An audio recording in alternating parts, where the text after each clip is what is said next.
Ano day? Pusit ang kwan? Yan ang version, Mamsi version. Ang buti yan version. Yaman na. Diyan na in love si. Anong lasa nito, Ma'am si G? Palamo. Ayan, saan na nga yung mga music na po. Rinig na rinig po talaga yung mga ano masabi. Kumagilak pa kami. Kumagilak kung Yan, dapat ganyan, bonggang-bongga. Kailangan sila Si sabayan na. Bakang naka-filter po yan. Yung umiiyak na filter. Hala. Ano? Yan, tapos ilalolo ulit yung Oh, sandok. hello, Di ba tama Basher. yan? Hello, Basher.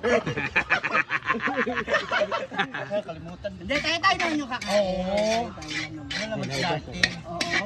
Kasi hindi naman sila magaganda, di ba? Ikaw nga, ano ang 40 ng ano mo ulam? Anong mga favorite mo doon? Chicken adobo, pork adobo. Ada. Anything about adobo? Oo. Yes, oo, kasi di ba sa Manila, yun ang lagi mo mga artista nakatikim na sa kanyang adobo. Oo. Kanang humba ba? Mm. Yan. Diba? Kasi yan yung ilalagay natin later sa ibabaw ng ating palay. So anong